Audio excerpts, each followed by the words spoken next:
What's up, good people? It's your man LA Cheatham. Big game 60 taking place this week as we had a week off. The NBA trade deadline has come and gone. Some of the most interesting things that happened in the NBA trade deadline and in the NFL as well. All NFL coaching vacancies have been filled, to my knowledge. They haven't really officially announced the Raiders job, but I think Clint Kubiak gonna get that job, the offensive coordinator for Seahawks. Is it the Seahawks? Yeah. All right. So Super Bowl. Well, big game. I'm gonna use that term. Big game 60. Since that's what all the big time radio stations, and if you don't have the licensing, I like to be on the outside looking in. So we don't have the rights to call it what it. We don't call it the big game. We gonna call. Look at my background then. The big game 60. You get the hint. We see the trophy. Big game 60, man. Also known as the Super Bowl. So, as we know, coming into this game, all the talk is going to be about the quarterbacks. But in my opinion, I think these two defenses are going to have a say in this game. What do you say, Penn?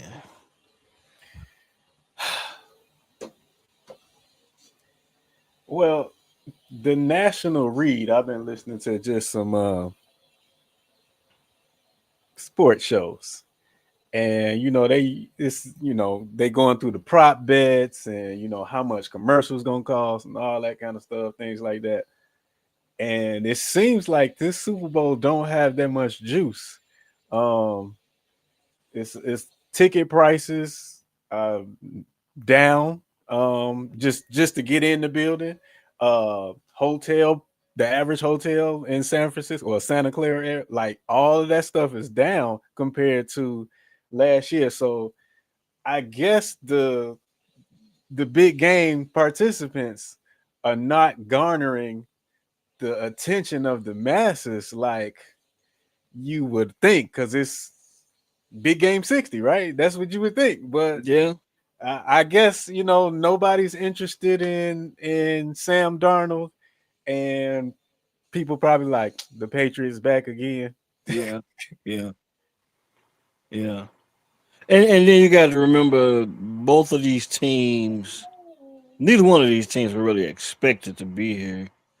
The Patriots had probably one of the biggest turnarounds, maybe in league history. I don't want to get too far ahead, but you have to think the Patriots was at the bottom of the league just 2 years ago, meaning damn near the laughing stock outside of their Super Bowl run. So everybody had a lot of respect for the Patriots.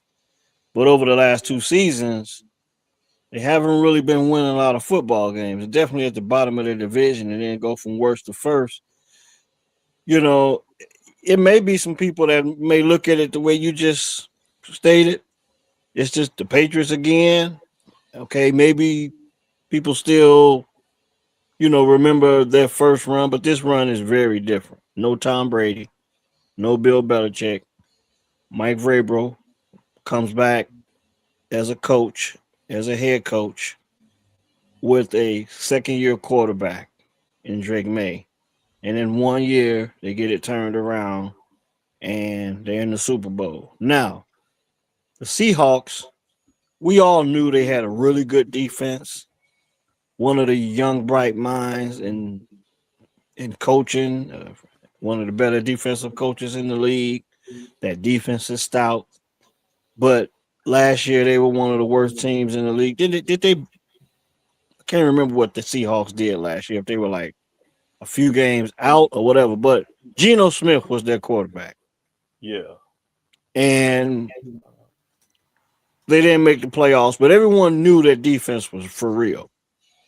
You go out, they get Sam Darnold, and most of us even probably doubted Sam Darnold because you got to see if he could repeat the success he had in Minnesota. And in my opinion, Sam Darnold played at a very high level most of the season. But that defense, you can't go without mentioning how good that defense is and was throughout the season. Yeah, Seahawks was 10-7 last year. I don't think they Yeah, made so the they weren't terrible. We just knew that they weren't appealing at the quarterback position. yeah, And they probably needed a quarterback, and they went out and got a quarterback. Got off DK Metcalf. Got to yeah, mention that. Got off DK Metcalf. Jackson Smith and Jigba is that his name? yeah. Okay, one ASN. of one of the premier wide receivers in the game, Sam Darnold, and one guy that I think is very underrated in this run because he's been injured quite a bit in the past, and that was Kenneth Walker, Yeah, running back out of Michigan State. Not really big statistics, but from a grinding perspective, when you look at the fact that I think Chardonnay went down and he had to kind of carry the load because they were going with a two running back system, Kenneth Walker stepping up big when they needed him most, and of course, their Seahawks defense. Um, from a matchup standpoint, you probably would favor the Seahawks. But both of these quarterbacks have a tendency to turn the football over. yeah, And I think both of these defenses are pretty good. And you stated that um, there's not a lot of buzz around this game. I think a lot of that has to do with some of the buzz that has happened with other things prior to the game itself. The Bill Belichick and Robert Kraft not being included into the Hall of Fame. I think that was a storyline that dominated, the past 2 weeks. Um, what was it? Is that it was another storyline that I was thinking about that kind of the Shador Sanders in the Pro Bowl. getting the Pro Bowl nod, which was confusing to most fans. And I think to a degree, that storyline probably took a little bit of attention away from the actual big game itself. But what that tells me is that this game is about to be a really good football game. I think this probably we're going to see probably one of the better, more entertaining football Super Bowls or big games that we've seen in years. That's what this tells me. Kind of like what Sam Darnold did against the Rams. When everyone doubted Sam Darnold, they weren't big believers in Sam Darnold. Now against the 49ers, the opening kickoff went to the house. And the celebration started from the Early. opening kickoff against the 49ers. But against the Rams, Sam Darnold had to make plays, and he did that. He did that. So I believe this game is about to be very entertaining because of it. That's just how things usually go. When it's not a lot of buzz, that game itself, I think is going to live up to a bill. And I don't want to. I'm going to go with I'm going to pick the Seahawks to win because I just think that defense is really really good. Not to disrespect to the Patriots defense, but I just believe Drake May being put in a tough spot against that defense, and he's going to have to answer the bell. I think it's more pressure on Drake May. Well, can't really say that because Sam Darnold has a lot to prove too, because he Yeah, might still have quite a few non-believers as well. But the interest, Sam Darnold, not a big name. Drake May, he's making a name for himself. And you look at these two situations. We talk about the quarterback situation, and it kind of two different blueprints as to how to fill your quarterback position in the NFL. Sam Darnold, one of those guys that's been overlooked for years. Not so much overlooked, but was probably considered a bust because he came out of USC, highly touted. Number He's 3. he's been to at least 3 stops in the NFL, and he started to take off in Minnesota, So, yeah. and then Minnesota passes on bringing him back. He goes to Seattle, and now he's in the Super Bowl a year later. Many would say that, that probably caused Minnesota to fire their general manager, but I've heard several different stories about that. So, but this probably had something to do with it. The fact that I think Coach O'Connell wanted to keep it. Just the way the story is playing out is that Coach O'Connell wanted to keep Darnold in Minnesota, and I can't really pronounce the GM's name that they fired. But I think he wanted to pretty much go ahead with and start this JJ McCarthy experience.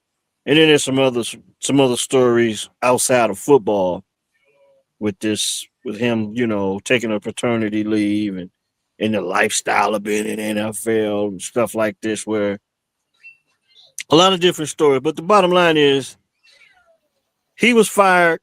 Darnold's in the Super Bowl. Darnold's been to several stops. And Drake May, on the other hand, this is how most franchises think the blueprint to building. It's not, but yeah. Well, but this is what they're trying to do. They're chasing the Patrick Mahomes. They're chasing the Tom Brady results. Well, what this proves with Sam Darnold is a lot of these quarterbacks are not ending up in the right spot. You get them with the right system, get them with the right coach, and build a roster around them. This is what can possibly happen. So the talent that they thought Sam Darnold had coming out of college is starting to show in the right system. You can say it showed a little bit in Minnesota as well, but I think Coach O'Connell was asking Sam Darnold to do too much. I don't think he leaned on the running game as much as they do in Seattle. Yeah, it's definitely a combination of both of those things because I don't think Sam is. I mean, he came into his own. He had to grow into the position, develop, whatnot, and he on his 4th stop now. He's looking like, I won't say a top tier pick, but he's looking like a good quarterback. He's not top 5, but top 10. He's probably 10 to 12 in that range. And the funny thing about it is Sam Darnold still turns the ball over at an alarming rate. I mean, the guy they just got rid of, Geno, he led the league in picks this year with 17. Sam Darnold was 3rd, but the difference is he got that defense around him. He got that running game around him. That is why they are in the Super Bowl this year. Sam Darnold played the game of his life in the NFC Championship. I don't think he threw a pick, and I think he had multiple touchdowns passes in that game. So when he's able to do that, okay, he's going to look like one of the best quarterbacks in the league. Then it's all this talk and all this narrative of Minnesota messed up and let him go. He did the exact same thing last year. It's just in the biggest games, he played bad. And the team around him couldn't pick him up. Mm-hmm. So that's what you're going to have with Sam Darnold going forward. As long as he's on a team where the defense is good, he got a running game, he got some weapons, he'll be fine. But you can't go put him on the Jets where he got nobody. You can't put him on the Panthers where he got nobody and expect him to do something. He needs people around him. So I'm not, surprised to see him in this light. Matter of fact, who I would compare Sam, like if he goes ahead and wins this Super Bowl, Joe Flacco. He'll start getting looked at like Joe Flacco. Joe Flacco's not a good regular season quarterback. You want him. He can win you some games, but he's not going to be the reason that you win a Super Bowl all the time. But yet, he got a Super Bowl ring to his credit. So I think Sam Darnold's kind of looking at that career arc. If he goes, like I said, if he go ahead and win this game, Drake May, again, a lot of pressure on that kid, and he has not played good in the playoffs. After being, considered a front runner for a candidate for the MVP. Then when it got to the playoff time, money time, he's turning the ball over left and right. But again, that defense is playing out of this world. So it's kind of like, dare I say, a Bears and a Rex Grossman type situation. So, like, both of them, yeah, same you say thing. that. Yeah. But I just think, Sam's team is more talented. I think the Seahawks was right there 1-2 for the best team in the league this year with the Rams. So I'm taking Drake over Rex, though. I think Drake. I'm taking Drake over Rex. Yeah, the simple fact that Drake is a second season, he gets to go through this experience and go to the Super Bowl very early in his career, see the good and the bad of it, and know the expectations and what it takes to get to this level. And I think it can only benefit him down the stretch, barring injury. And just a great experience for him. And this draft class of 2024 with the quarterbacks with Jaden Daniels getting to the NFC Championship game last season, Caleb Williams and the Bears getting a playoff win this season, and then here it is, Drake May is in the Super Bowl in his second season, and it also brings me to think about. I'm not comparing his skill set to Dan Marino, but this is why you got to capitalize on this opportunity because Dan Marino, I believe, had the same situation. He was in the Super Bowl very early in his career, never got back. So you got to seize the moment. And then look at what Joe Burrow, same situation. Was in the Super Bowl, I think, very early, maybe his second season as well. And he's having trouble just even getting back into the playoffs and staying healthy. So seizing the moment for both of these quarterbacks is key. And anytime you got an opportunity to win it, no matter what you were last year, what people thought, the interest level to this game in particular, it has nothing to do with the fact that at the end of the night on Big Game Sunday, you want to have that championship. I don't care who's interested in it. You want to make history and get that championship. Big game for these guys.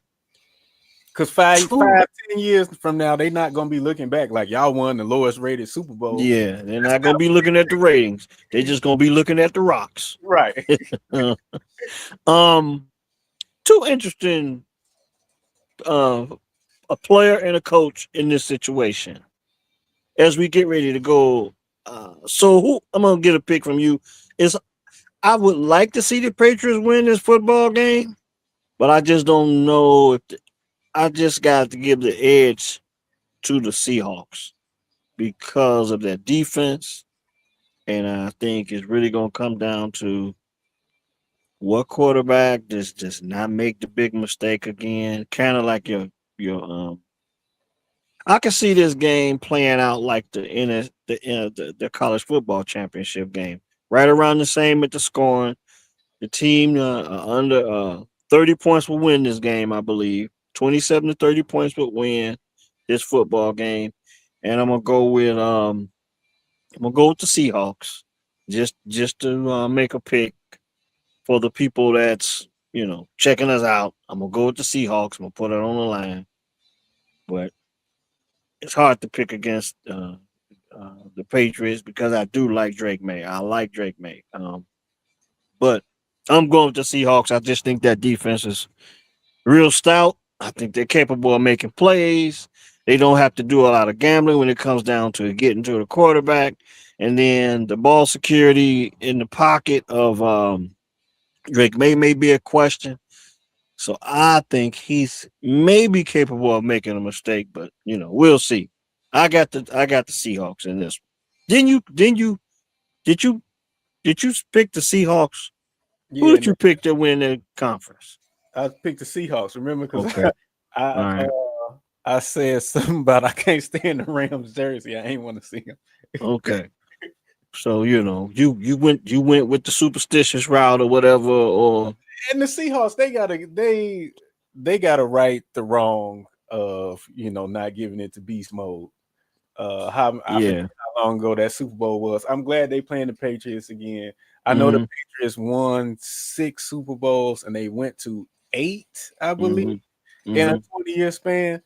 I'm not ready to see them with the Lombardi again. I'm just not. All And it right. would just be ironic or a poetic justice for them. Robert Kraft don't get in, but he still walked away with the biggest prize in the game. Like, nah, Yeah. you get the consolation this year, buddy. Okay. It might be all consolation for him. You didn't get into the Hall. You didn't win the Super Bowl, but it was a good season nonetheless. No one expected the Patriots, and for that sake, maybe not even the Seahawks to be here at this point. So I guess we got the same pick. We both going with the Seahawks. Um, Interesting because I want to touch on some personnel with the Seahawks. Valus Jones is in the Super Bowl. I just want to make sure that we let all Bear fans know that Valus Jones is in the Super Bowl. We good. We Okay. I we just are good. I want maybe that will get the interest up. If everyone knew that Valus Jones was in the Super Bowl, maybe they sell more tickets. Maybe the ticket prices will go up. I don't know. Um, on the other side, as we go, all the coaching vacancies has been filled, and I'm gonna go through some of these. I'm gonna go through the jobs and the names and some of the interesting point of views on each job. I want to know what you think. Um, but as far as the Patriots are concerned, another former Bears coach is on their staff, Thomas Brown. Oh yeah, I saw that. Yeah. Yeah. So for all you Bear fans, you got a little special interest in Thomas Brown, Valus Jones, and we get a chance to see which one of them between the two is going to get a chance to hoist or get a Super Bowl ring because one of them is going to get it exactly 1 year after they leave the Bears organization. Valus got released, I think, like after one game in the 2024 season. And I think, we know Thomas Brown, he had 3 different positions in the 2024 season, ending with the interim head coach. Yeah. And he was the one that went to Green Bay and he coached the Bears to their first victory in Green Bay in quite a while. So, he got it going. He got it going. The game wasn't important, it wasn't as big, but he got it going. Yeah, He was the coach he that won the stood last. on the sideline and got the game. What's Yeah, up? I said he won the last time out. He also got like 3-4 losses on his resume before that. Like Yeah, streak yeah, didn't. but we expected that. But he won that last game. We knew he wasn't gonna be. They The weren't gonna head. keep him. Yeah. But for him to lose, for him to win his last game and for it to be in Green Bay, it kind of, you know, it was the first time in a long time they gave Bear fans an opportunity to troll the Packer fans for whatever reason. And, he kicked it off with that victory. The first one of the big, it wasn't a big victory. It was like, it was the equivalent of exhibition football, but nonetheless, it was a regular season football game that the Bears won and they beat the Packers. The point is, Thomas Brown was the damn coach, and now he is I think he's a tight ends coach and passing game coordinator with the New England Patriots now, and they're in the Super Bowl. Um, Coaching changes. It was 10 vacancies. There's a lot of talk about black coaches not getting the jobs and stuff like this. And me personally, I don't really buy into that right now because I didn't really expect it was only a couple brothers that I thought would get jobs. And one on the third one. And I think Thomas Brown was probably on the outside looking in. He got an interview with the Arizona Cardinals. He didn't get the job. But he's they speak very highly of Thomas Brown around the league. So in years to come, I think he's 39 years old. He may be uh, uh um NFL head coach in years to come.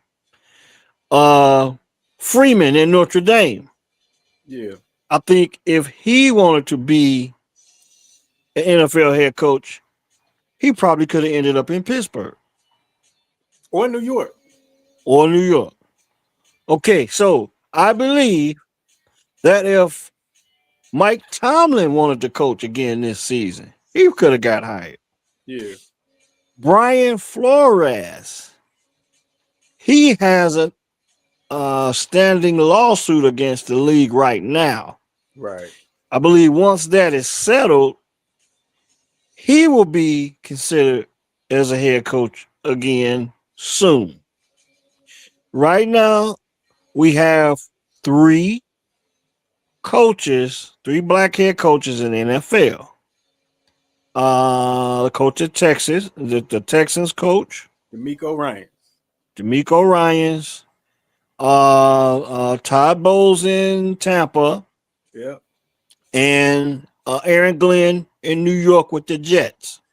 Right. So for that reason, and you consider two of the firings this season, or well, Mike Tomlin stepped down. Yeah, and Raheem Morris. Raheem Morris was fired in Atlanta. Mm-hmm. So I'm not really upset about not one of the coaches' jobs being filled by a black coach this cycle. Because I just stated to you, if Freeman wanted to coach, if Flores didn't have this lawsuit, and if Mike Tomlin wanted to coach, they were probably all three of them were probably would have benefited and been hired in this cycle. Thomas Brown is the wild card because he's got a really good reputation around the league, and he's building his rep. And now with him having an opportunity to be on the coaching staff with the Patriots in the Super Bowl, it boosts his resume as well as him being an interim coach with the Bears. So he, for a short span of time, he knows what it takes to be the man and run the organization from the head coaching position. These are the reasons I'm not particularly upset about these 10 jobs not being filled by brothers. Okay. There's some brothers that's interested in being coaches. There's some head coaches. There's some brothers that's got some issues with the league. Brian Flores. There's some brothers that still building on their reps. I think Freeman wants to win a natty in Notre Dame, and then that may send him off. And then I just talked about Thomas Brown, and I just think Mike Tomlin might want a year off. Yeah, he gonna go do some TV or something. Yeah, maybe he may. The way it sounded, he may just want to be, with family or whatever the situation may be. What I'm saying is, the bottom line is, it don't upset me.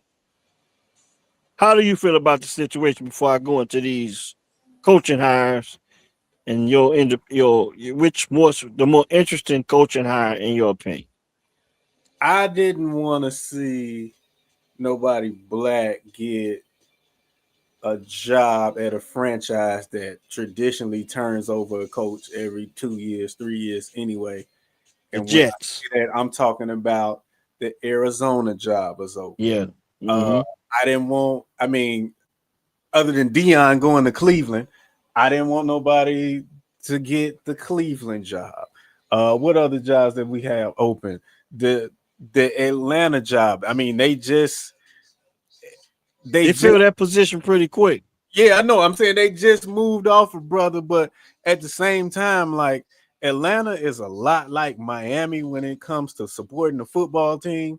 Like it's not really a football town, so I didn't want to see, a brother go there again because unless they went in the Mike Vick experience, the stands are never full.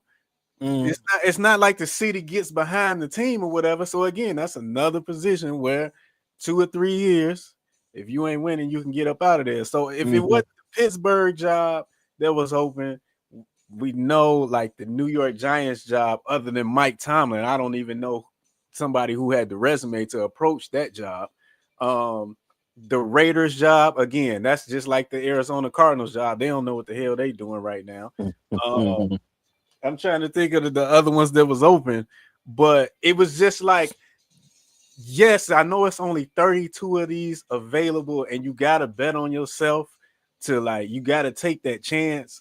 But when you look at these franchises historically, even with Aaron Glenn at the Jets, it was rumblings this year that they was, why is he still there? He shouldn't even be there. They might well just get rid of him and go and get somebody else. Like, I don't want to see no brother be put in a position where they just waiting on him to fail. And we all know that their leash is going to be shorter than somebody else's. So, yeah, I don't have no problem with us not really getting too many looks this cycle. And for the reasons that you outnamed, like the guys that really have the credentials to go and get those upper echelon jobs, they had, other extenuating factors or circumstances that probably kept them out of this hiring cycle this time. So I was cool with it. Yeah, I didn't want to get too much of an uproar about it because we still have 3 remaining. We're never really going to probably for the short foreseeable future, we probably won't be ever really dominant at that level of coaching. In the next, I can think in the next 5 to 10 that the opportunities could increase, because there's an influence of offensive coaches getting the majority of these jobs, and most of those offensive coaches are really experienced at the quarterback position, either by play or they've had the opportunity to really be around a really good quarterback or a really good offensive quarterback coach. So in the next couple cycles, I think this is something you want to look at when you talk about these names that we brought up. That might be something you want to look at. There may be some guys under the radar that we may not even be speaking of. I believe there was a guy. What was the kid's name? He's a grown ass man now, but Ronald Curry, I think is his name. I think that's who it is. I think he's on the staff with the Buffalo Bills right now. And Ronald, I think it's Ronald Curry. I think if this guy, he was one of the guys when he came out of high school. He was the top basketball player in the country and one of the top football players in the country at quarterback. Went to North Carolina, played with Julius Peppers. I may be thinking about the wrong guy. I'm thinking about somebody else. But I know Ronald Curry. I think he played with went to North Carolina, played 2 sports, got drafted to the Raiders, and they switched him from quarterback to wide receiver.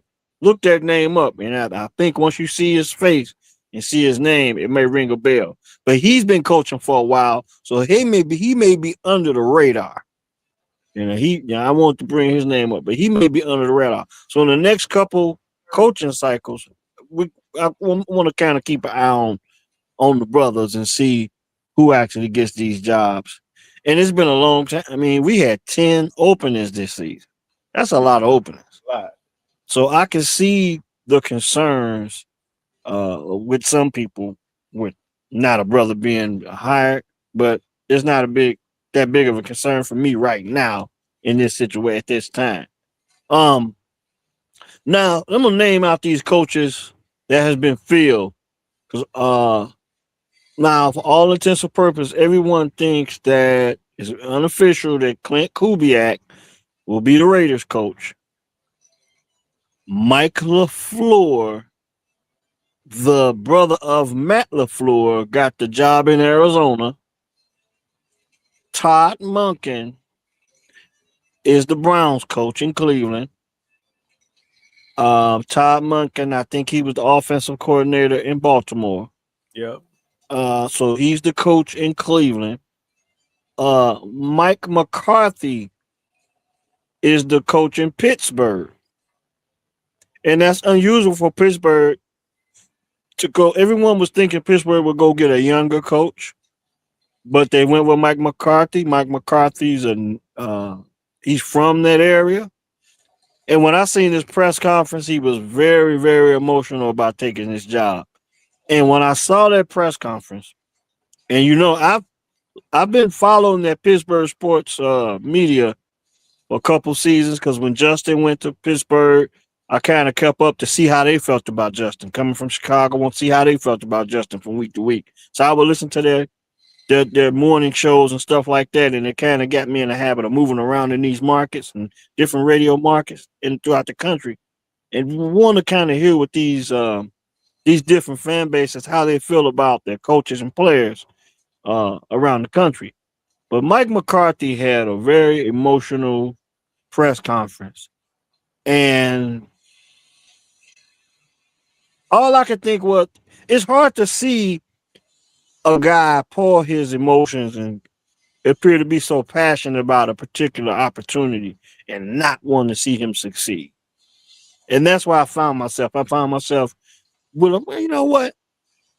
Before this press conference, I didn't know what to think of this hire, but I knew he was from Pittsburgh. But once I saw that press conference, I was like, I wouldn't mind seeing him be successful because I don't think we're going to see him in Pittsburgh past 5 years. I think he's in his early 60s. So this may not be a long-term fix. He got a 5-year deal, and I wouldn't mind seeing him have a little success right away. I'm gonna just be totally honest with you. Now, the question in Pittsburgh is, will he be reunited with Aaron Rodgers? And he did. He did say in this press conference that he has discussed. He had talks with Aaron Rodgers. So possibility of Mike McCarthy, and Aaron Rodgers reuniting in Pittsburgh after probably having a rocky end in Green Bay years ago. Before I go any further, out of those situations, you got Mike McCarthy, Pittsburgh, Todd Monken, Cleveland, Mike LaFleur with the Cardinals, and Clint Kubiak unofficially going to the Raiders. Now, it's for sure the Mike McCarthy because when they made that hire, it kind of caught me off guard because I hadn't even thought about Mike McCarthy since he was, rumored to get the Bears job. Like he was in the lead, and then Detroit lost, and then that, wheels was put in motion for Ben Johnson to come in. I hadn't thought about Mike McCarthy since then, but for Mike to get the Pittsburgh job, cornerstone franchise in the NFL. If you look at his previous stops, he's coached the Green Bay Packers, the Dallas Cowboys, America's team, and now the Pittsburgh Steelers. Like, he already got a Super Bowl to his credit. He's a surefire Hall of Famer now, just coaching those three franchises. And I don't think he necessarily has to win a Super Bowl, but just kind of continue with what Mike Tomlin been doing. They a playoff team every year. You kind of got to stay on that trajectory, get in the playoffs and win a game because Tomlin hasn't done that in a while. But if he does that, surefire Hall of Fame. But I think it was a great hire. I think it extends Aaron Rodgers' window a little bit longer because I don't think the market is clamoring for Aaron Rodgers now at this point. Like I don't think his options are that plentiful. So this may be his only option that he have if he want to keep playing football in the National Football League. So I think that can extend his window 2 more years, having Mike come in there. I think Mike can do some things with that offense because we saw what he was able to do in Dallas with Dak Prescott. He kind of pushed Dak and made him take at least a statistical leap.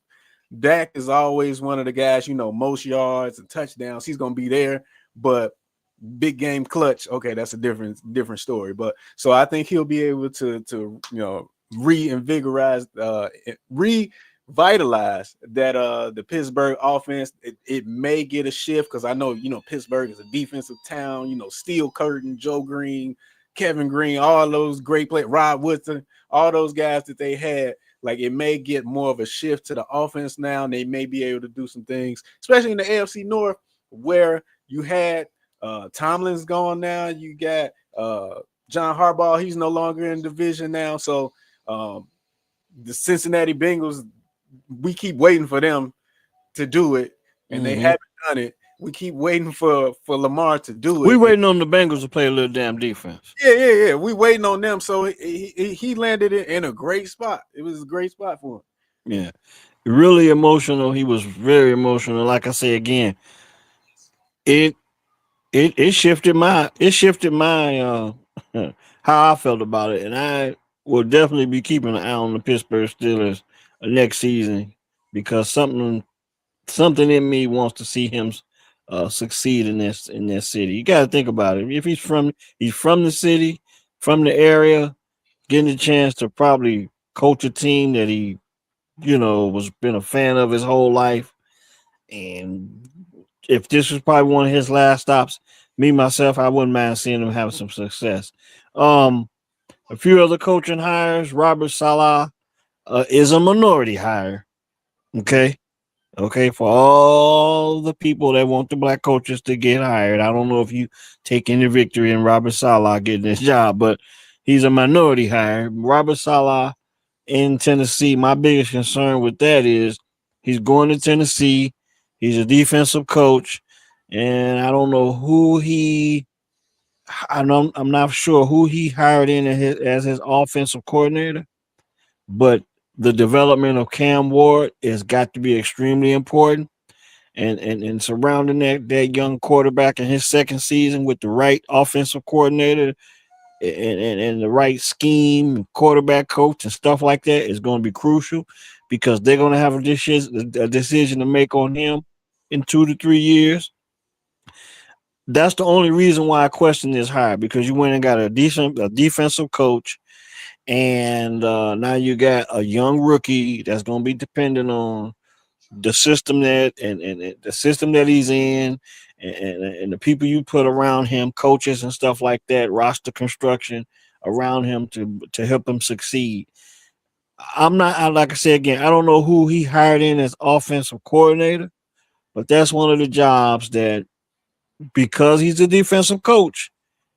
And then I also look at how dominant Aaron Rodgers was. Aaron Rodgers, it would appear, was very disrespectful to Robert Saleh when he was with the Jets. And now I question, not only can he develop a young quarterback, but can he command the locker room, as the head coach? I question that as well. But, that's my concerns about that job. Now, Jeff Hafley is got the Miami Dolphins job. Joe Brady got the promotion. He took over. He was the offensive coordinator. Joe Brady took over in Buffalo. Before I move any further with those, anything about the Bills, Dolphins, and Titans? Do you have any special thoughts about those 3 jobs being filled? What's his name? Robert Saleh. Robert Saleh. Didn't I see, and I could be wrong, we can fact check this real quick. I think, wasn't it Brian Daboll? Yeah. I thought Daboll would be, because of his success. Yeah, he's with Josh Allen. I thought that he would get. I thought he was a favorite to get that job, but they kept Joe Brady, and he was the offensive coordinator. Yeah, so I'm not Joe Brady. So pretty much they just they say, oh, it was the reason why we lost that game. We just gonna we're gonna keep everybody else. We're gonna get rid of the damn head coach. Joe, take it over, baby. You got it. Yeah, he got a promotion. Yeah, but I actually wanted Joe Brady to get serious consideration for the Michigan job. So okay. So he's been having, the buzz around his name since he won a national championship with LSU and was the offensive coordinator. I think he went to Carolina after that, and then to Buffalo. So it, they didn't upset the apple cart there. So I'm cool with them just promoting him and trying to keep things kind of status quo. Maybe Sean McDermott's message as the head guy got a little old, but Brian Daboll being OC for Tennessee, that has to work out for everybody. It has to work out for Salah because, like, this is his second head coaching job. You don't really get another stop after that. It got to work out for Daboll because he wanted to get another head coaching job. So wait a minute, back up. Who's offensive coordinator in Tennessee? Brian Daboll. Okay, I see you. I missed that. Yeah, I didn't know that. Good to know. Yeah. So with Daboll, I like that. I like that hire because Daboll is going to run the football. He's going to run the football, and I think for any young quarterback, you're going to need to run the football. Okay, you go ahead. Oh, you got it.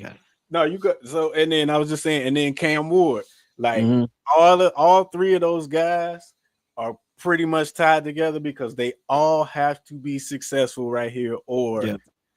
you know, two of those guys they probably not gonna get another chance. You know, Cam will get another chance, like a Justin Fields type of chance, but to be the guy, like they got to make this work right now. And I saw Salah say that promise that the Tennessee Titans will be. I think the word he used was a threat in the AFC. So we'll see. They ain't been a threat since Air McNair and Eddie George. So, well, no, I'll take that back. When Derrick Henry was there, they made a couple playoff runs. So, but yeah, we'll see what the Titans do. The last three Ravens in Baltimore, I go with Jesse Minter. I think Jesse Minter is coming over from. If he's coming over from the Chargers, yeah, he was the DC at Michigan, followed Harbaugh to the Chargers to be DC there, and now he getting the head job. Shout out, Mike McDonald was the DC at Michigan too, and then he went to the NFL. Okay, so that's another thing. Mike McDonald, I think that was the coach in Miami, right? That got fired. Mike McDonald's the Seahawks coach. Oh, okay, yeah, you're right. He in the Super Bowl. Yeah. Whatever. Okay. But who was the coach in Miami? Oh, just got fired. Mike, is it Daniels? McDaniel? Mike McDaniel. So now that's what you rung a bell because he goes to the Chargers as the offensive coordinator now with Harbaugh. Right. You know, that was an interesting hire.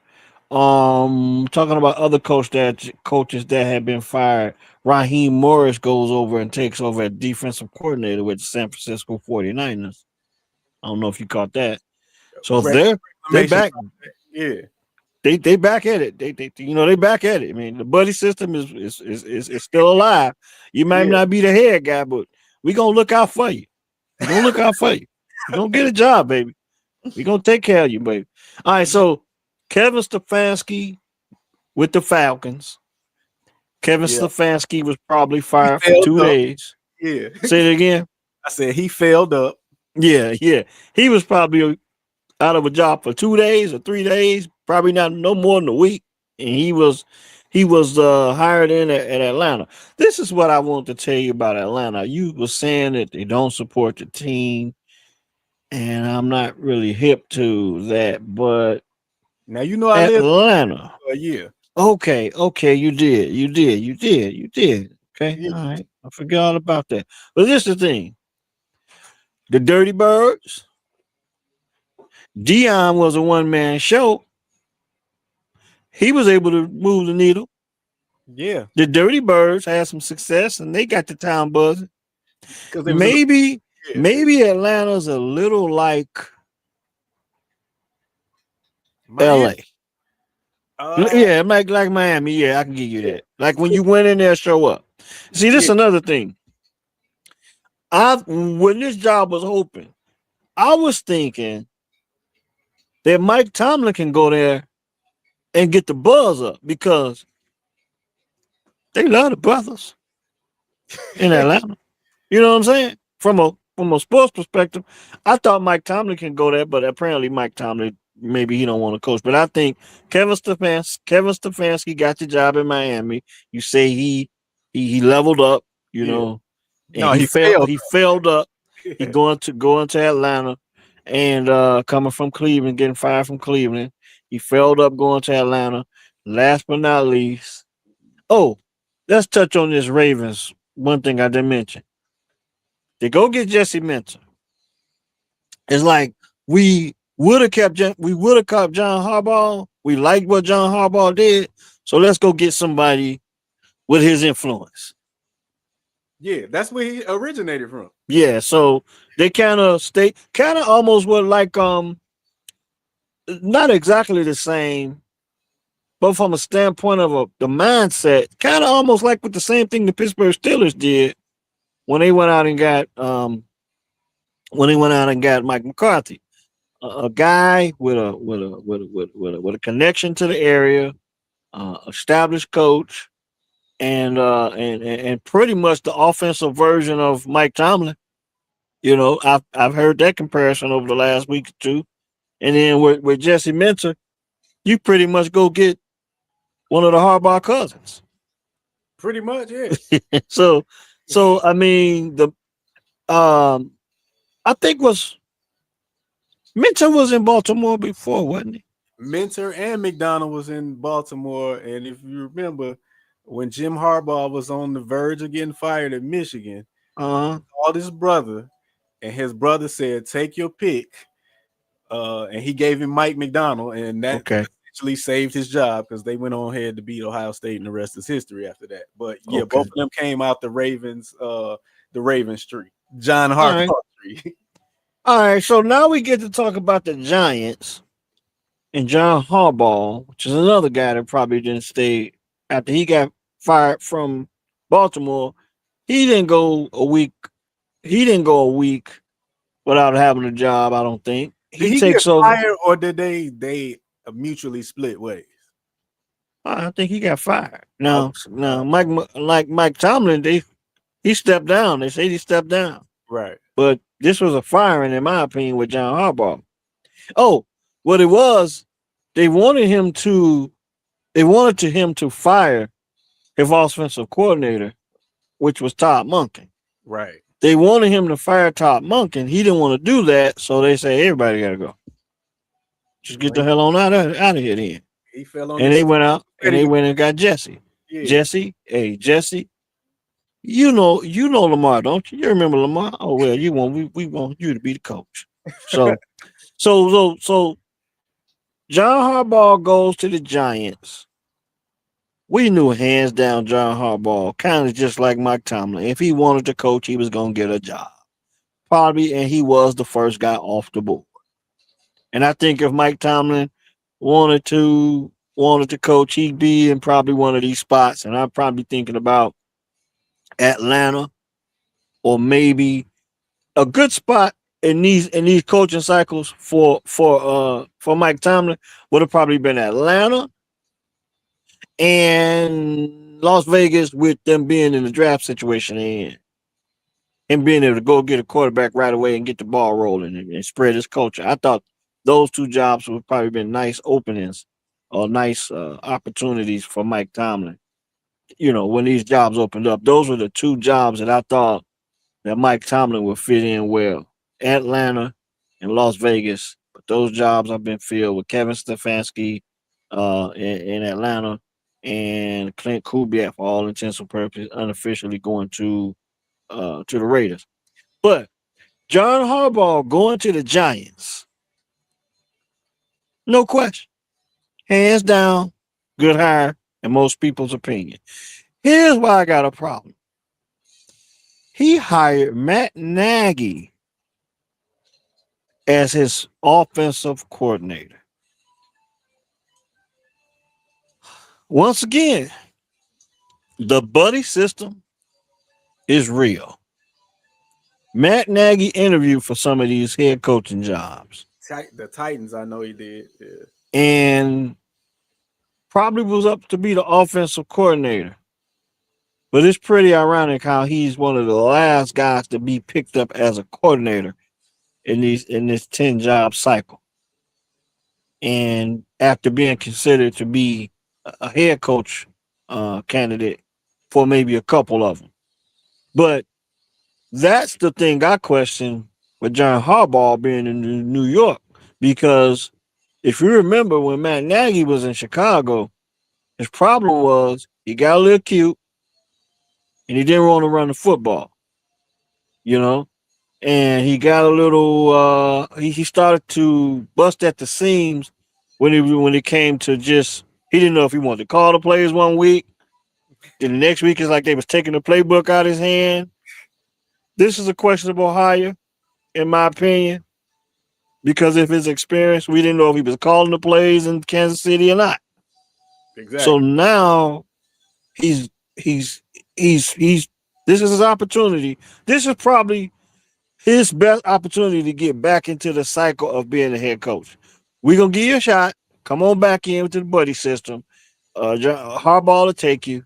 But hey, man, can we get a really good running game coordinator? And you better run the damn football or else your ass will be gone in 4 to 6 weeks. So he's the one guy that offensively, I want to see how long Matt Nagy lasts in New York with that media. Cam Scatterboo. You can't have Cam Scatterboo on the team and not run the damn football. Okay? They love Cam Scatterboo in New York. Jackson Dart. Yeah, and they got okay. Yeah. So he's gonna have to go there. He's gonna have to run the football. All this cute stuff. Hey, so 4 to 6 weeks, I'm gonna take a look at how Matt Nagy progresses in New York as the OC. It's an interesting situation because I don't know if Matt Nagy has ever worked with John Harbaugh, and this had to be hey man, hey, do me a favor, man. Can you get Matt a call and just do us a solid and keep him in the system, man. We trying to get this guy some respect around the league. And 4 to 6 weeks, I'm gonna keep my eye on Matt Nagy in that offense in New York with the Giants. Unless you got something else, them the coaching hires. Unless you want to finish, I'm gonna let you finish up the coaching hires. We can step into some of the NBA trade stuff and kind of look down the line towards some. Okay, so we can look down the line and so some key college basketball matchups, and then we can wrap up tonight. What you got, man? Yeah, we can go straight to the NBA because the Matt Nagy thing. I mean, it's funny you said brought up the buddy system, but we really gonna see can he call plays because I can't say he can't call plays because I mean he did have some success with the Bears. Yeah, I can't say he tends to get on the cute side. Yeah. We know that. Mm-hmm.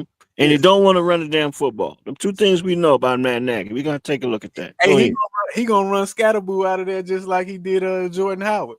We'll see. And that's the one thing he can't do. So that's why I said he got 4 to 6 weeks. If Scatterboo ain't featured in that offense, Matt Nagy will be gone. 4 to 6 weeks. The only benefit I'll give him if Scatterboo is not, if he's not healthy, because he is injured right now. So how he comes back off this injury may dictate that. But he's still going to have to run the football. He's going to have to run the football because I think John Harbaugh, that's his style of football.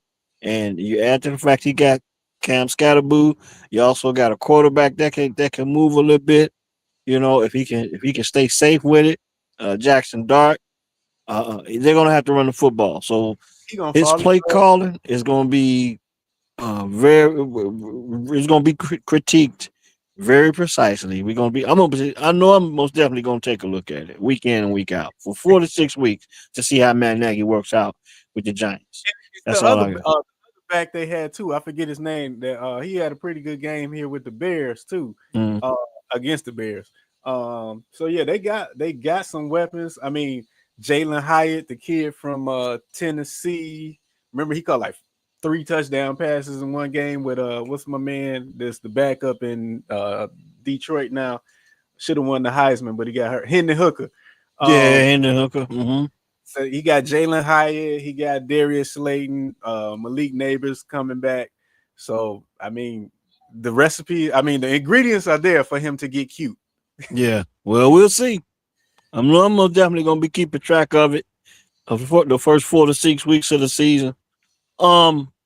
Trade deadline, man. The trade deadline is come and gone. The biggest name into the trade deadline was Giannis.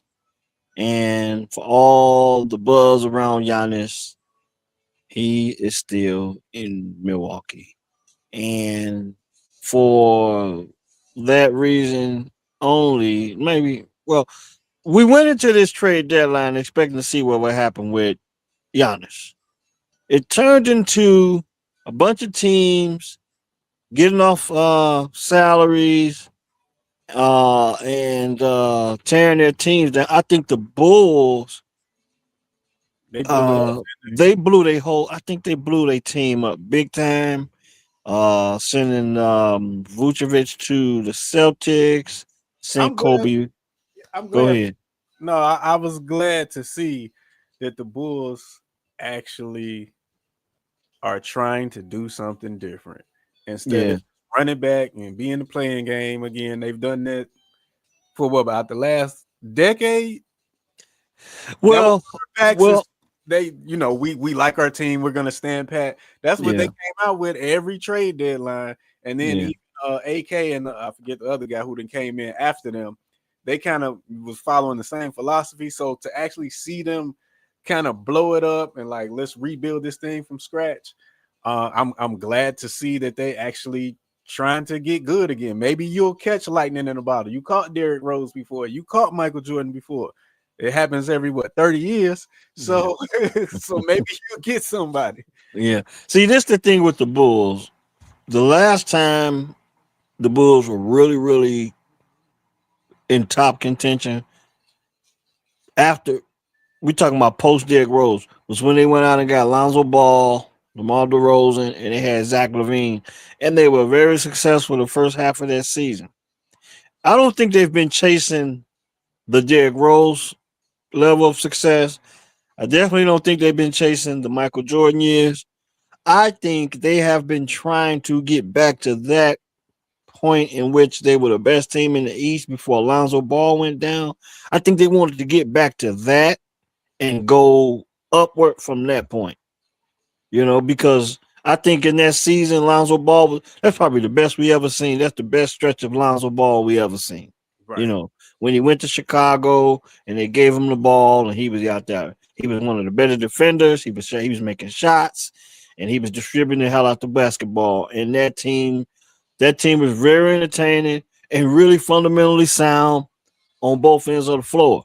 And I think since Lonzo Ball went down, this organization, this personnel of the leaders of that group, they have been chasing their success. They've been wanting to get back to that point since then and then kind of go beyond, but they have not been able to do so. So they've been blowing it up. They sent some guys in a lot of places. Sumu, they sent him to Minnesota. They sent Kobe White to Charlotte, and they sent Vooch to Boston. Those are probably the 3 big names that they let go for the Bulls. I don't really all the particulars about who they got and who's coming, who's staying, who's going. They got Jaden Ivey from Detroit. They end up getting Mike Conley Jr. From Minnesota. They got the kid from that we talked about just last week. They end up getting him from Anthony Simons. They got Anthony Simons, in Chicago now. So, and I was just offered an opportunity to go to a Bulls game when they played Toronto on the 19th of February. And I got to work that night, so I kind of turned them down. But that team the team you thought you was going to see prior to the trade deadline is not recognizable now. You don't know what you're going to get with the Bulls when you go out there. So the fans gonna keep coming. The fans gonna keep going to the games. That's one thing you said about Chicago. They're gonna support their team. You know, they can't just go to the beach. This ain't LA. It's not Miami. They're gonna go to the basketball game, okay? Yeah. All right, but that's one of the teams that we talk about the NBA that kind of blew their team up. I mean, from a local standpoint, we around, we get those updates, you know, as far as the Bulls. But some of the more interesting things are going around the league. We went into this trade deadline talking about Giannis. He stays in Milwaukee, but two of the biggest names that you can discuss that had a maybe some questionable impact on this trade deadline was James Harden going to Cleveland from the Clippers and getting traded for Darius Garland. So Darius Garland goes from Cleveland to the Clippers in Los Angeles, and then Anthony Davis gets traded almost just a little bit over a year after he got traded to Dallas for Luka, and now he gets traded to the Wizards. And that's pretty much that's the big, those are the biggest storylines of this trade deadline. Everything else you got to kind of see how it plays out. Kristaps Porzingis goes to Golden State. I don't know what the hell people were thinking they were going to trade Draymond. I just don't think Golden State is going to be interested in trading. I never thought they were interested in trading Draymond. I think, don't get me wrong, I don't want to say Draymond is overrated, but he probably gets, outside of being one of the biggest superstars. I don't see him as a big superstar. Me either. But he gets, probably for not being one of the biggest superstars in the league, he gets a lot of leeway and a lot of respect.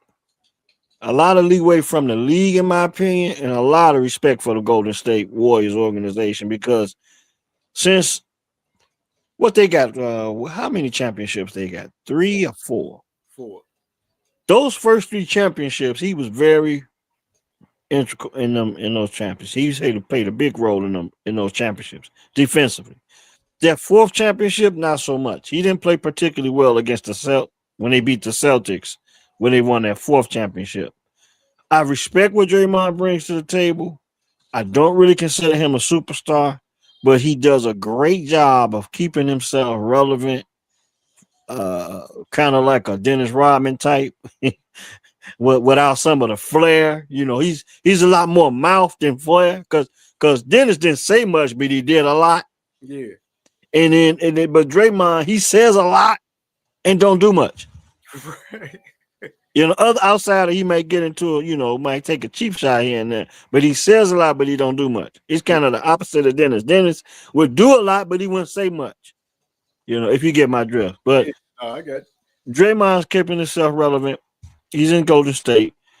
Biggest stories is, in my opinion, is James Harden going to Cleveland, and it's got me to speculate whether or not Cleveland's going to go after LeBron this summer and try and pair him with James and Mitchell to try and make a championship run. Now that's just a wild card thought of mine. It's something I can kind of see, because we know LeBron's relationship with the Lakers is probably on the rocks, and I think maybe this is giving Cleveland an opportunity to build a roster before the greatest free agent of all time, LeBron James. Now they'll be able to get him back, and he can have a homecoming and a send off worthy of a LeBron James. You forgot about Bronny in that scenario too. Well, yeah. If we get to that, if we get to the Cleveland, if LeBron ends up in Cleveland, it's happening. We could probably figure that the Walt Disney and the NBA will find a way to make it happen where Bronny will end up in Cleveland as well. But the more interesting thing is the roster construction being set up for LeBron to make a return to Cleveland. That's the one superstar he has not played with. I'm not mistaken. He has not played with James Harden. No. He didn't play with Russell Westbrook. Yep. He didn't play with Luka. Yep. He didn't play with Wade. Yep. He done played with AD, Yep. Kyrie, Yep. no James. I don't think KD wants to play with him.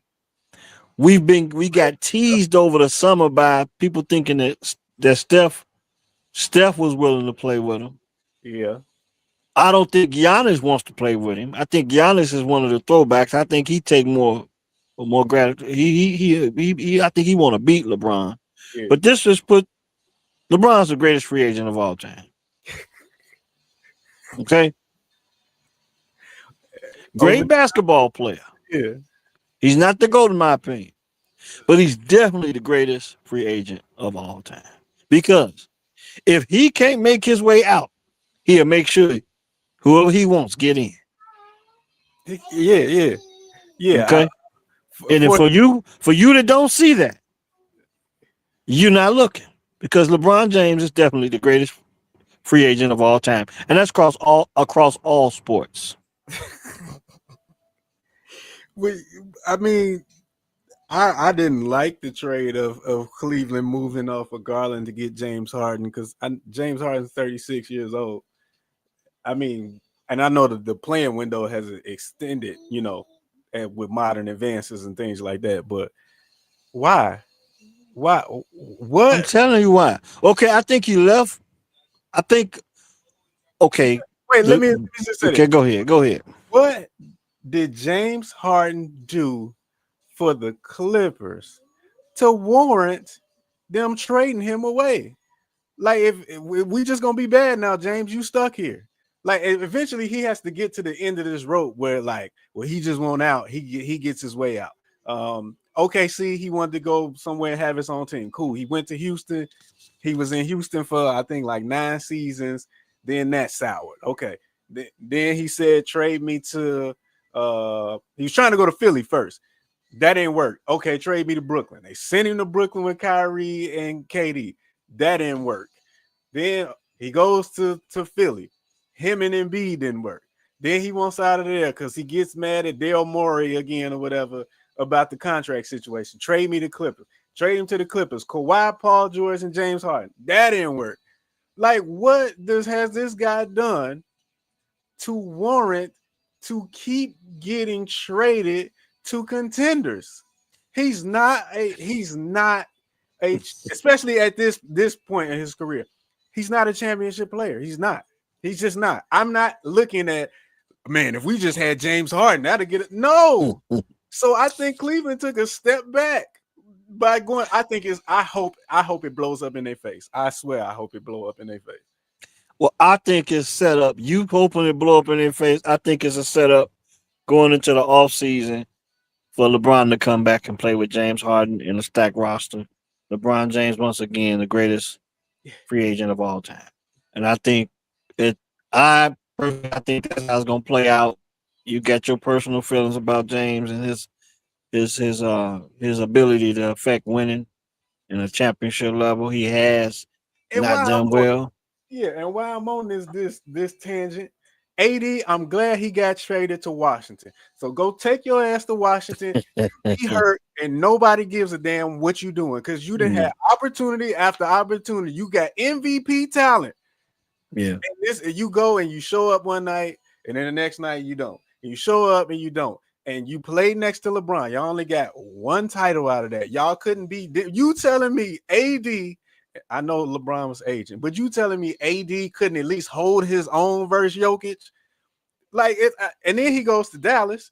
That was a pretty good situation with him, Cooper Flag, Kyrie. I know Kyrie was hurt. You had the coaching staff there, Jason Kidd proven come out here as the coach or whatever. I know they had some pieces there, and he couldn't even lead that team while Kyrie was out. Cooper was, on his rookie ascent, getting his NBA legs under him. He couldn't even be healthy or available enough to have that team playing 500 ball. Take your ass to Washington, go sit on the bench just like Andrew Bynum, collect your check, and get the fuck out of my life. That's how I feel about AD. This is my thing with AD, and I think there's certain players, and a lot of it is dictated by position. AD is a guy. He's a player, basketball player that needs a high level facilitating guard around him. He's not the guy. He's a finisher. He's a finisher on both ends of the floor. He can play defense at a high level. He can finish at a high level on the offensive level. On the offensive end. He's not the guy that you say we're going to build around. In my opinion, we're going to build around. Now at 33 years old, I think he's 33 now. Well, let's go back to when he was in New Orleans. Right. He had one of his best seasons with DeMarcus Cousins, and I don't know who the point guard was on that team, but he had DeMarcus Cousins to balance it out and put him in his right position. I believe that Anthony Davis has been playing out of position since he left New Orleans, and I think he's very dependent on whatever guard that's around him. Now, what does that say for Trae Young being in Washington? I'm not a big Trae Young fan. I think he's kind of on the small side, but in today's NBA, he can be very effective with the pace and space game, freedom of movement on defense. Move the hell out the way, let the little guy go down and get a layup. Move the hell out the way, let the little guy go down and get a dunk. And that's the reason why I believe that if Anthony Davis and they got the guy Sarr, yeah, the draft pick, overall pick, yeah. Okay, so Anthony Davis can be successful in Washington, but he's gonna definitely need Trae Young to play at a high level. Listen to me good. And he's gonna need Sarr and someone else to really step up because it's already been proven you cannot depend on AD for 80. Definitely can't depend on for 82 games. But if you can play well enough,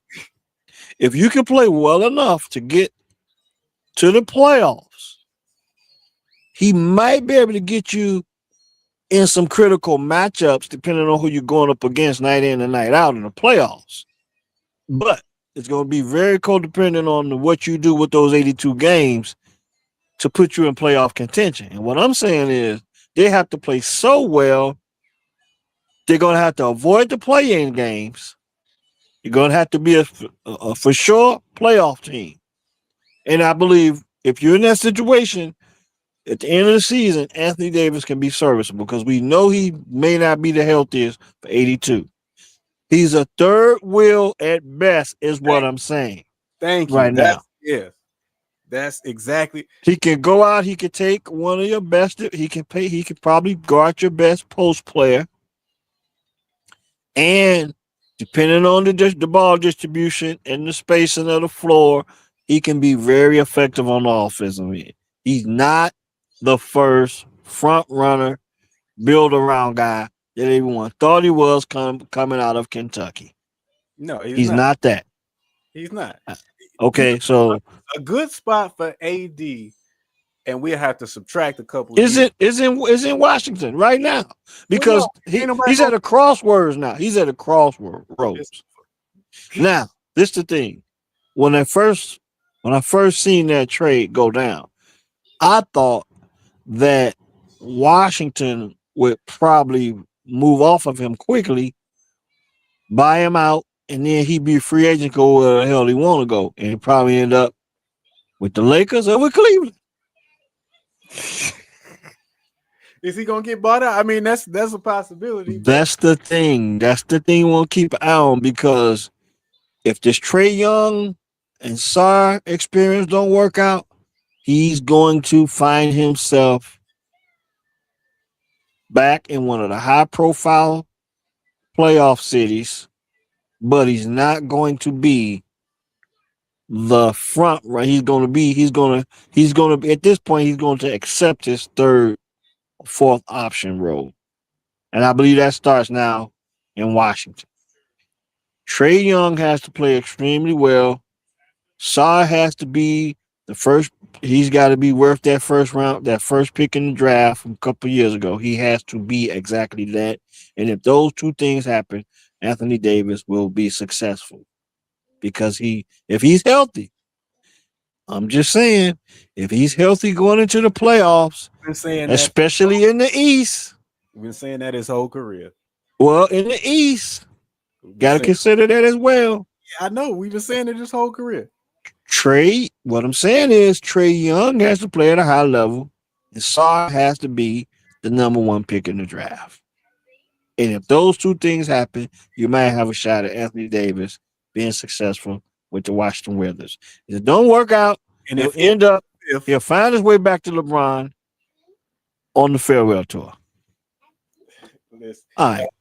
a good spot for AD, like I said, you would probably have to roll it back like 2 years, but him in Golden State with Jimmy, Steph, Dre, then he can be there. I think that's a good spot for him.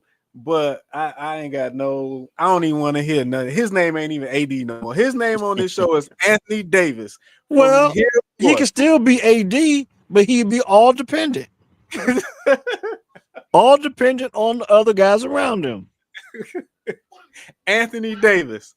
Just like we need to start a Hall of Fame. We got Velvet Jones, and we also got Anthony Davis. Some people say Anthony Davis is a Hall of Fame. I heard that being tossed around. Do you think he's a Hall of Fame at this point?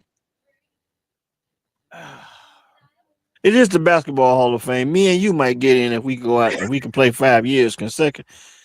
You know, it is the Basketball Hall of Fame. So it's not NBA, but it's all around Basketball Hall of Fame. Yeah, he'll get in. He'll get in. Okay. All right. I guess so, because if Tracy, I'm not saying he's Tracy McGrady, but if Tracy in, maybe AD is in as well. Yeah, and I didn't think Tracy he ain't the player that Tracy was. Don't get me wrong, but at all. I don't think did Tracy McGrady win a playoff series. Never.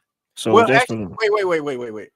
Tracy McGrady did win a playoff series, and he does have a championship ring with San Antonio. Oh, okay.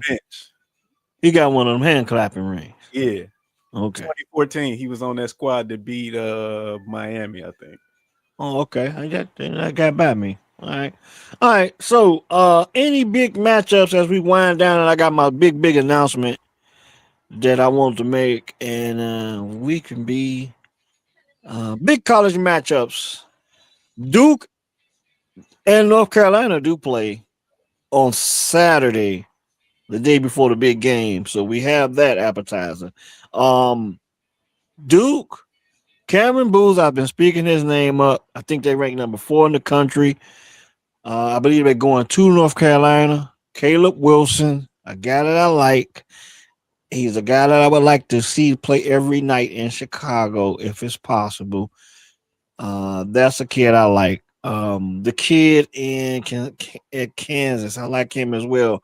But any crucial big matchups, I named Duke to Carolina. I think that's probably for marquee purposes. That's the biggest matchup of this weekend in college basketball.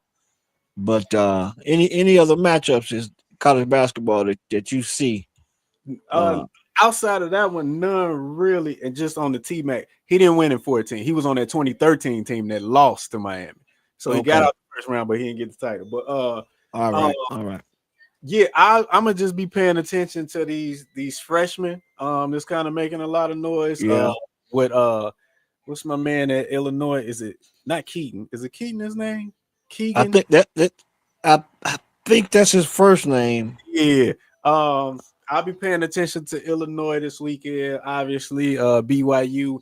They on a 3-game downslide. Yeah, they got to figure out the other pieces around the Banza. Yeah, they got to get things figured out on the defensive end with BYU. BYU traditionally is not that program that's traditionally compete at this high level. I think since AJ, what's his name, Jimmer Fredette. Oh, Jimmer. Wait, was he at BYU? I think it was. Didn't Jimmer Fredette play for BYU? I'll fact check. Jimmer Fredette played for. But the bottom line is they're starting to see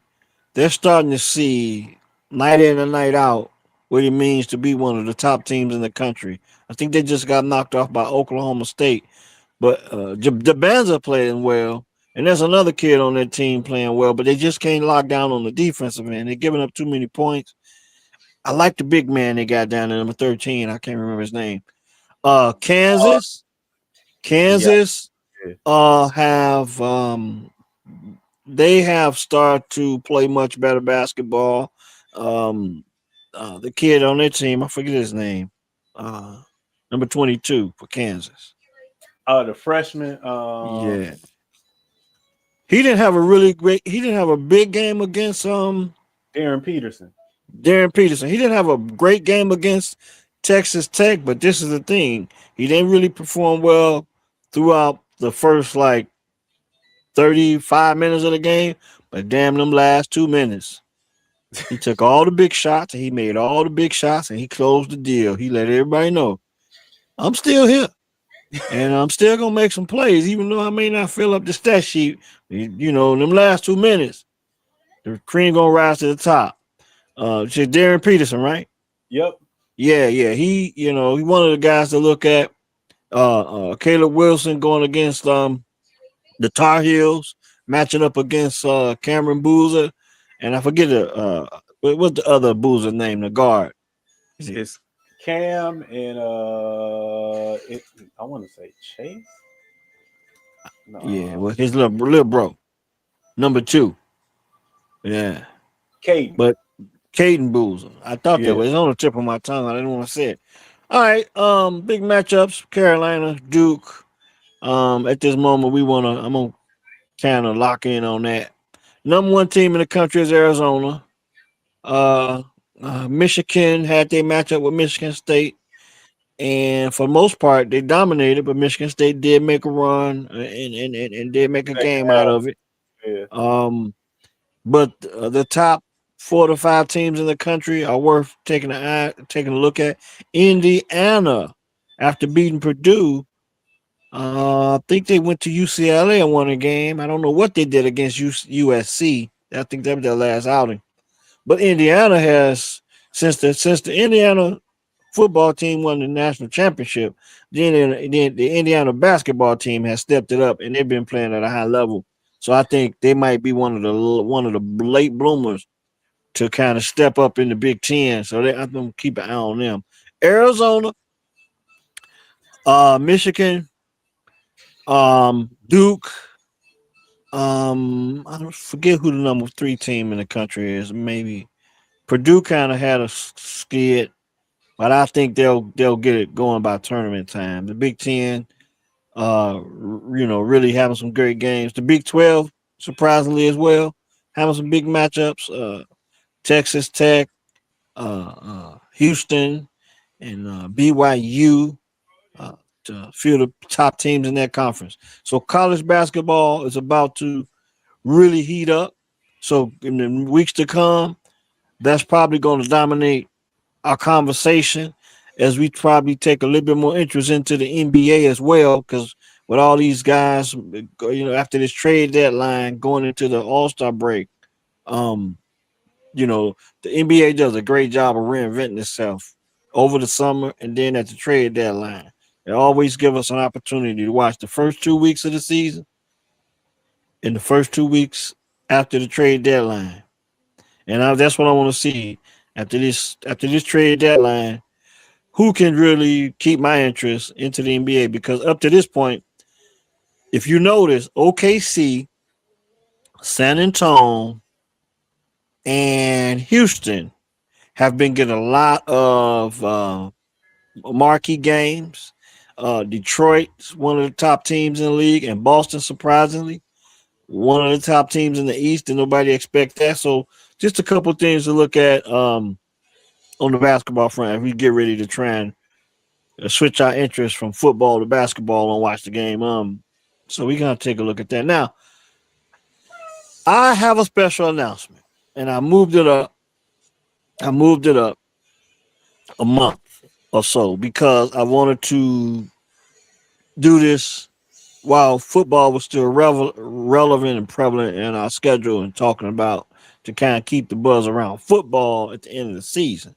So, as you all know, I have been suspended from Chicago Bears. I suspended my Chicago Bears fandom in March of 2024 and tonight, and I had an option for the third. So the past 2 seasons, 2024 and 2025, I was suspended. The reason why I was suspended because I've seen this team make some questionable decisions, and I thought about it. I was saying, okay, why am I here? I could go all the way back to John Fox. John Fox gets a lot of criticism for his win-loss record in Chicago.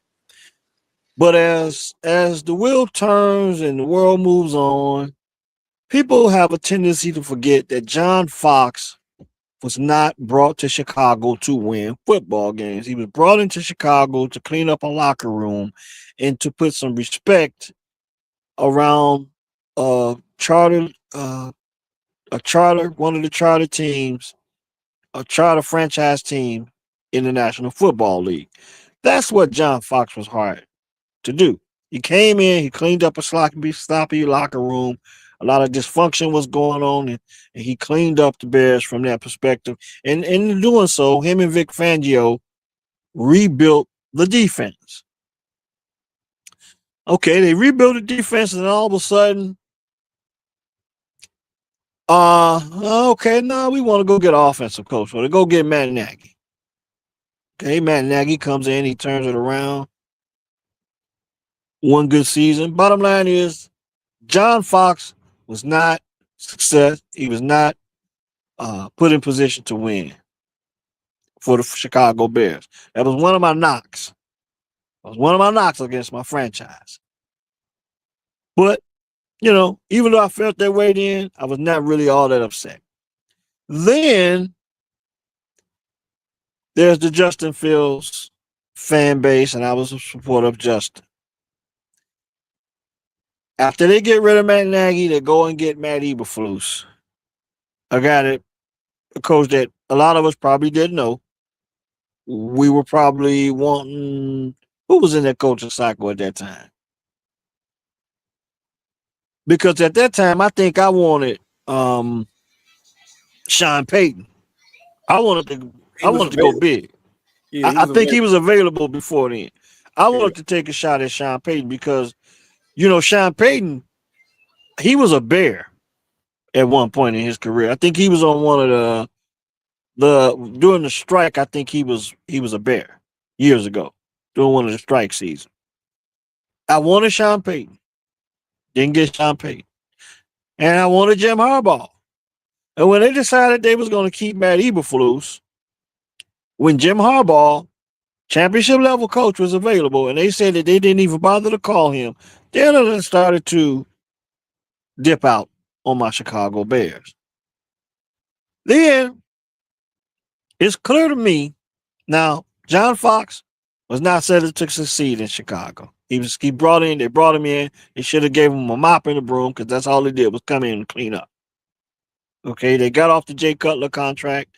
John Fox wanted Deshaun Watson, and the damn general manager, Ryan Pace, didn't. He decided, hey, I got a great idea. I'm going to draft Mitch Trubisky. So John Fox was disrespected and was not set up to win in Chicago. I think we can all agree, maybe you don't, but the Bears tanked on Justin Fields. And when they decided that they was going to keep Matt Eberflus and get rid of Justin. And when I found out about the buddy system, I was out. I was suspended. That was March of 2024. Traded Justin. I was done. 2 years with an option for the third. But I'm here now to announce that I'm back.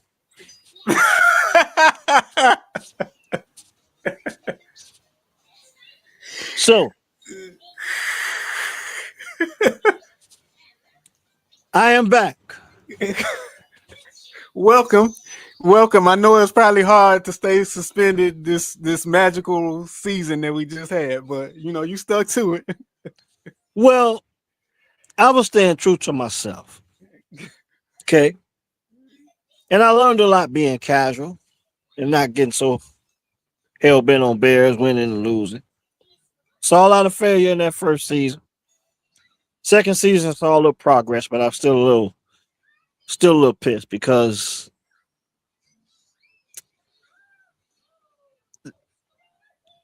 I had to think tanking on Justin really didn't sit well with me.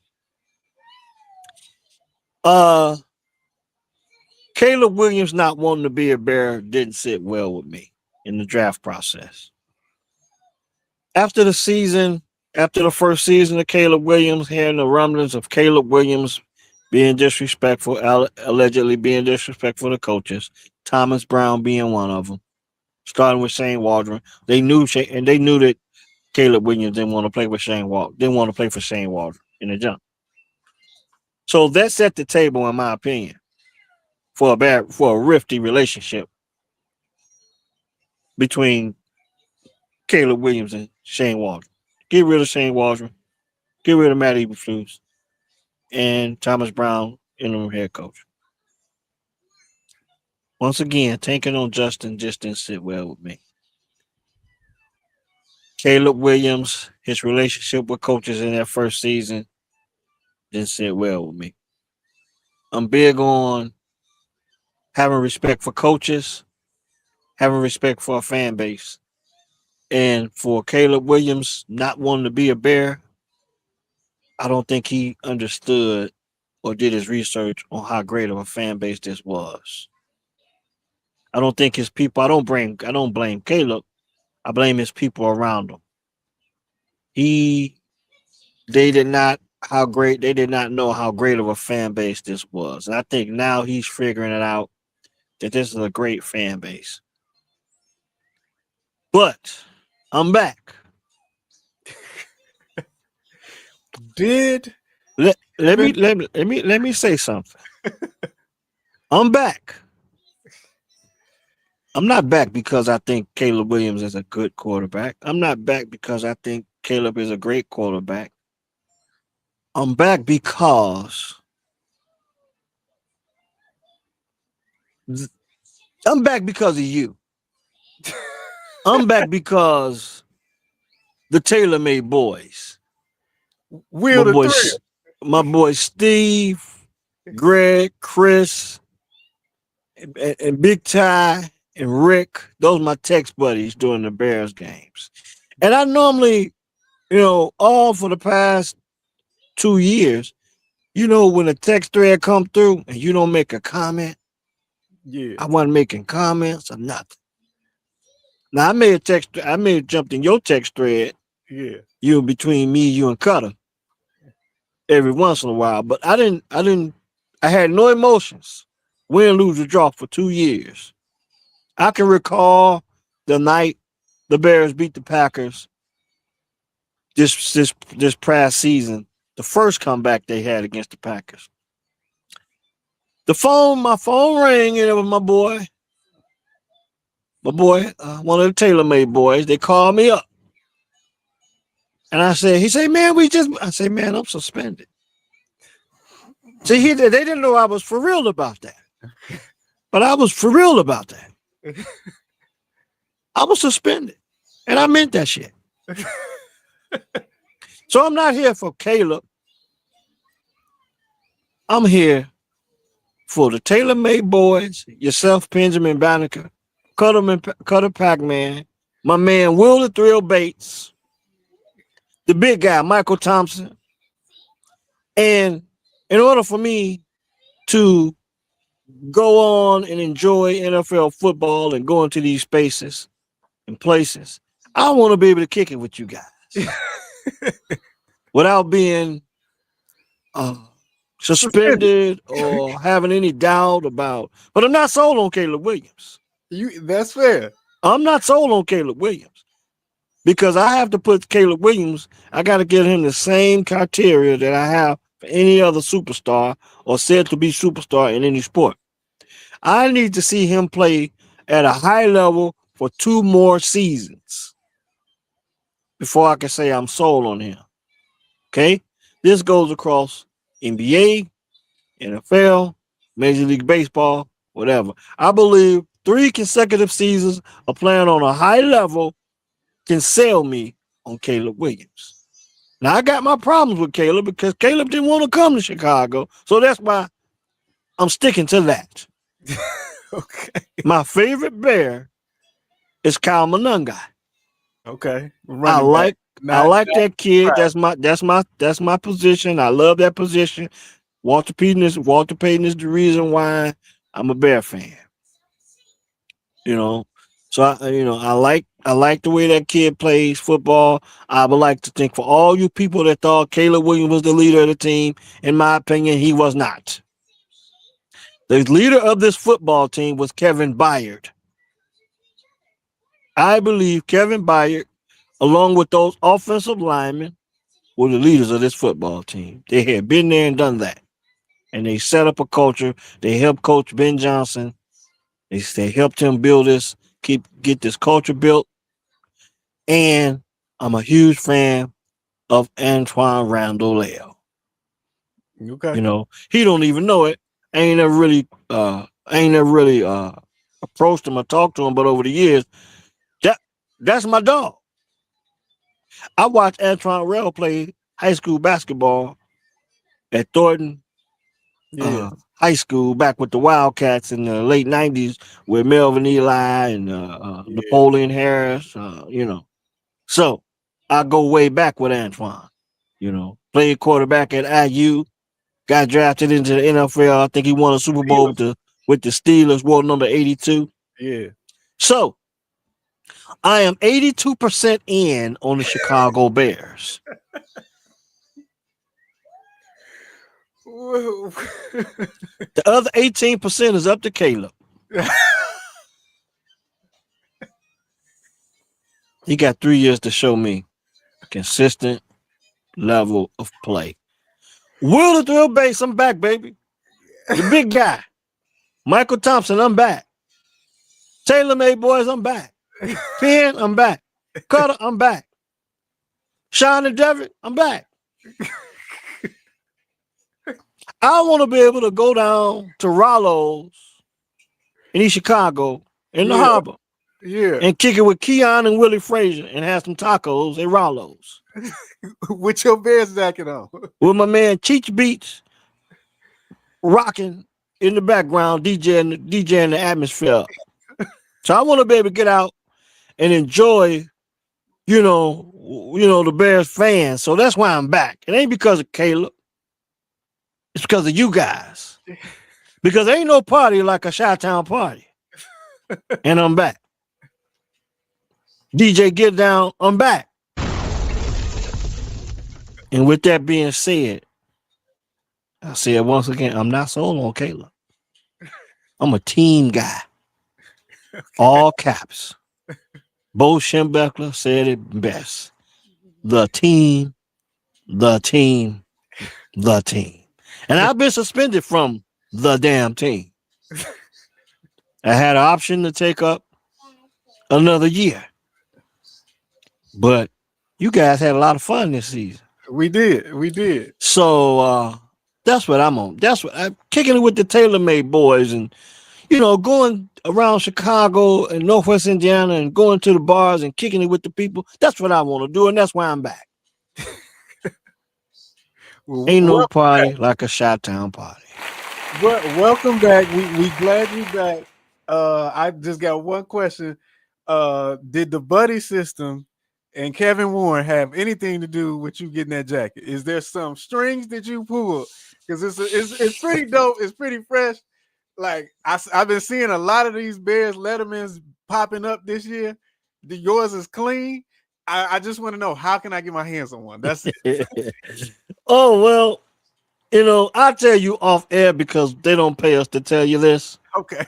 So they don't get no sponsorship. But I'll tell you how to get your hands on one. But believe it or not, I'm not a jersey guy. Right, I don't buy jerseys. I buy a polo with the team logo on it, but I don't buy jerseys because these jerseys in 2 years they can be throwbacks. Yeah. There's no loyalty. The only thing you can be loyal to is your team. So Right.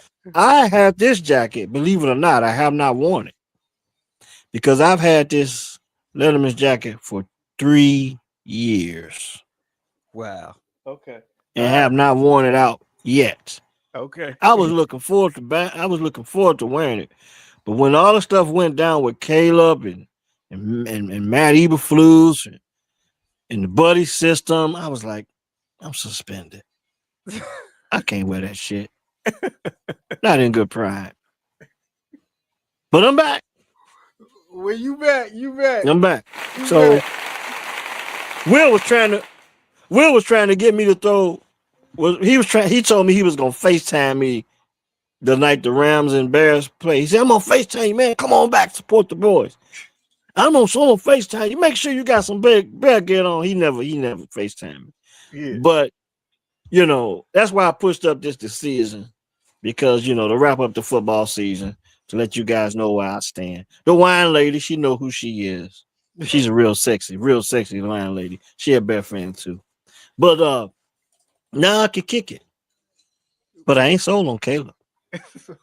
18%. I'm 82% right now. Yeah. Bear fan. Right. I'm 82%. We'll take so I'll be kicking it with you guys again.